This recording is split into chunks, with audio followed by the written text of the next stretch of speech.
Hi everyone, today we have a new video review, and as you can see, this time we are going to talk about fresh release from Zvezda.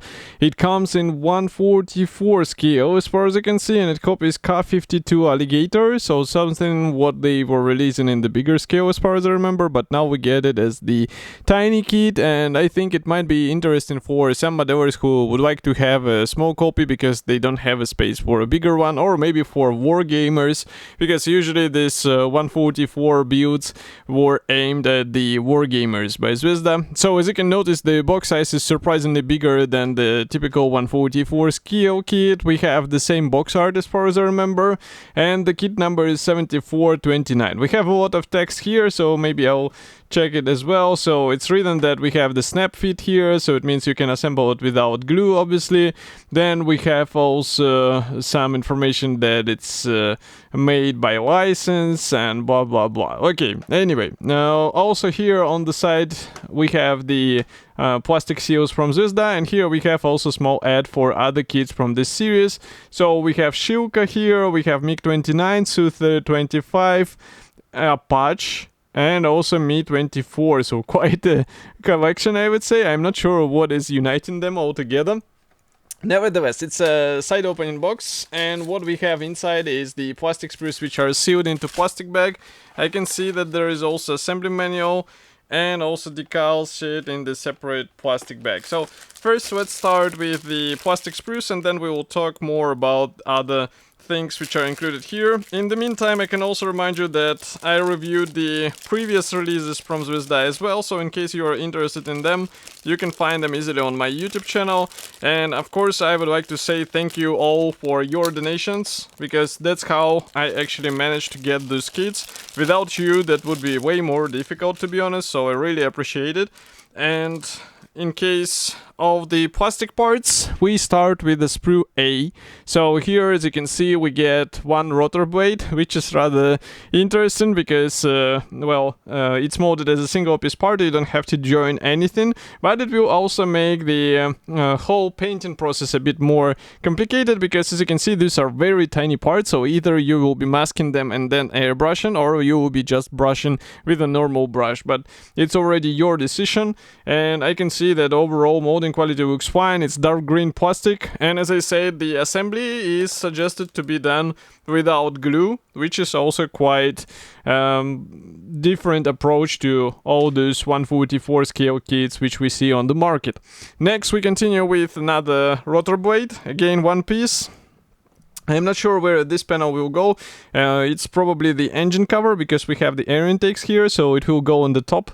And here we also have some cockpit elements. We have also the exhaust here and some of the armament there. So overall it looks rather nice, but the size of the parts is also impressive, because it's a 144 scale, yes, but still you have to pay attention how they will be joining together.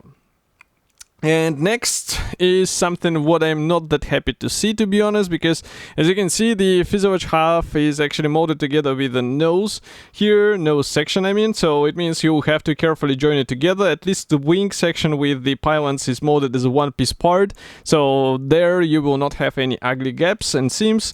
And also we have the guiding elements in the fuselage parts. After all, it should be assembled out of without the glue, and as you can see, the attachment points are also thin enough in order to carefully separated, so I don't think it will be an issue.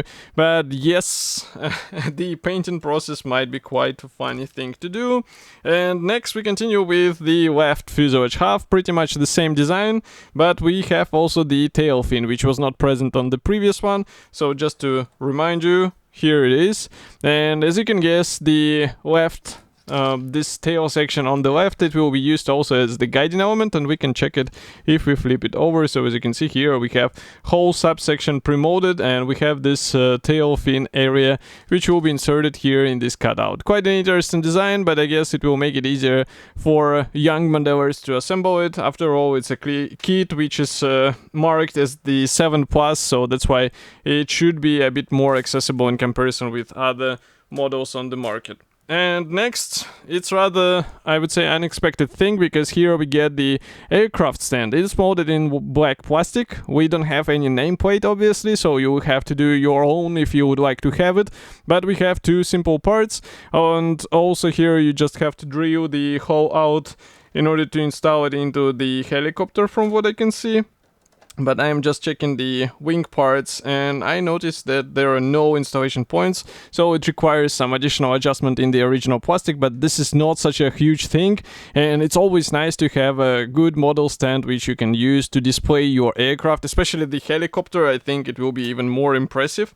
As for the decals, the packaging turned out rather unusual, because as you can see it's bent a bit, and we also get the clear part for the canopy, so I will take out both and I will show you both in a second. So let's zoom in as much as we can. Here is the canopy. It's a one-piece element, and if camera will finally focus, you can see that it looks clear and crisp. I don't think you have any issues here, but it will require some careful masking, and the areas of those clear parts, clear openings are rather tiny, so it's definitely something for more experienced modelers, or maybe you can just try to brush the canopy, but it's already a slightly different appearance as a result.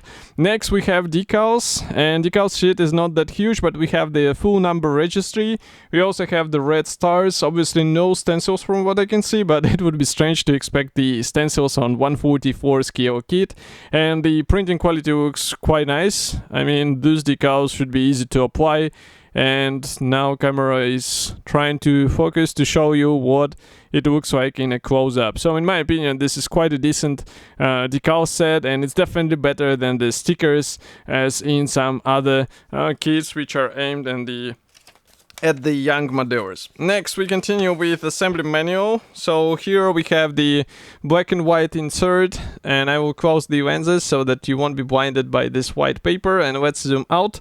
First, we have the short history note. We also have the decals application guide, and also some instructions in case you don't have experience with that. Assembly process is quite easy. As you can see, we have the snap designations for each of the sound when you click the panels together, and also the cockpit is rather nice for this kit. Maybe there will be some aftermarket, who knows, but even what you get out of the box is looking good. And as I said, here it's noticeable that, for example, you can assemble the rotor separately, you can assemble also this wing separately, and then install everything together. It will make it easier to pre-paint all of the parts and have a bit more sophisticated look. But again, I'm talking from the position of the modeler who usually paints the whole model, but as I said, it's also aimed at the young modelers who would be assembling it without the glue or paint, so this is also quite a decent choice, and it should be already available. As I said, I already purchased it with help of your donations, but you can get it in any good model shop. And of course, I will be happy to hear your opinion. So what do you think about such releases? Write it here in the comment section below. And I will see you in the next video review as usual. Thank you for joining me today, and stay tuned for more videos, and bye.